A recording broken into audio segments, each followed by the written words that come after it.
Bonjour à toutes et à tous, j'ai le plaisir de vous accueillir aujourd'hui en pleine campagne. On est à 10 minutes de Chalonnes et 10 minutes de Chemillé sur 3000 m² de terrain, quasiment à quelques mètres carrés près, pour venir découvrir cette longère que vous avez en face de vous. Mon véhicule qui est stationné là, tout un espace ici de vergers, pommiers, poiriers, un peu plus loin figuiers et encore cerisiers, dans un environnement donc vraiment des plus calmes et tranquilles. Il n'y a aucune servitude de passage devant, on est en pleine propriété, on peut entièrement se renfermer. Couverture, vous le voyez en face de vous, parfait état, c'est du fibro recouvert avec de la tige de botte, donc l'esthétisme y est.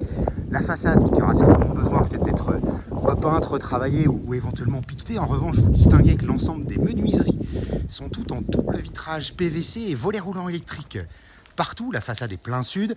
Ici, sur notre droite, un puits qui alimente l'intégralité de la maison. Si on veut l'eau de la Loire, c'est possible. Un compteur à mettre sur le côté. En haut de ces escaliers, un premier petit grenier. Allez, je vous montre avec l'accès qui se fait uniquement par l'extérieur. Voilà le potentiel de grenier. Donc là, on a 50 m². La maison que l'on vient de voir, en fait, elle est en grande partie en pierre. Et puis, on a toute une partie extension, celle dont on vient de voir le grenier, qui a été faite dans les années 70.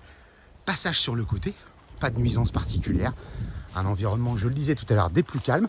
Et puis ici, sur l'arrière, le cerisier dont je parlais, petite dépendance. Et le gros point fort, l'assainissement. On est sur une fosse avec une petite partie de pompe de relevage et on va distribuer ensuite un filtre à sable. Donc ça, c'est un point qu'il n'y a plus à faire aujourd'hui. Et vous voyez les petites dépendances sur le fond. Voilà, on va refaire le tour et puis on va aller voir l'intérieur tout de suite. Voilà donc l'intérieur de cette maison. Je vais vous demander juste un peu d'indulgence. On est en plein débarrassage ici, donc forcément il y a encore des petites choses qui traînent. Très important sur cette maison, cette première partie donc, qui a été construite dans les années 70, que vous avez sous vos yeux, pourrait très rapidement être réhabilitée. Vous avez sous vos yeux 50 m². Donc on a une petite pièce ici, c'est un mur porteur entre les deux, mais juste un mur de parpaing de refend. Et puis encore une autre ici. Menuiserie, je le disais, partout, double vitrage, PVC. 50 m² ici. Sachez qu'en tout, on a 155 au sol. Cette partie, elle a sa petite salle d'eau, ma foi, qui pourrait faire l'affaire au démarrage.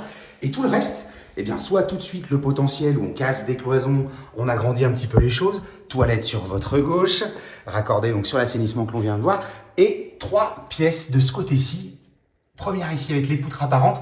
Une simple cloison sur la gauche qui pourrait être abattue pour avoir une grande pièce de 35 m². Voilà. Et puis la petite dernière, encore un volume ici de presque 20 m². Ça résonne un petit peu, c'est plus meublé. Ensuite au fond, une petite cave incontournable. Alors je vous épargne, derrière moi sont les bouteilles. Et là-haut, rapidement, pour les plus curieux, vous allez retrouver encore un potentiel de grenier entièrement aménageable. On a plus de 60 m² ici. Dalle béton, la charpente est suffisamment haute, il faudra se pencher peut-être un tout petit peu, mais ça peut nous permettre d'avoir une partie en déplafonné. Voilà pour ce petit espace de grenier. Et puis il nous reste une dernière pièce qui est la pièce de chaufferie-lingerie. On est sur un chauffage central au fioul. Il faudra bien sûr le retravailler puisque c'est une chaudière relativement ancienne, mais elle ne fait pas la production d'eau chaude. En revanche, sur tous les radiateurs, on a des thermostatiques. Voilà ce bien que je vous invite à venir découvrir en campagne. Une partie habitable, une partie à rénover, mais des postes très importants comme les menuiseries et l'assainissement sont déjà réglés. L'installation électrique, somme toute avec des modifications à prévoir, mais en bon état général. Et surtout, un environnement des plus exceptionnels.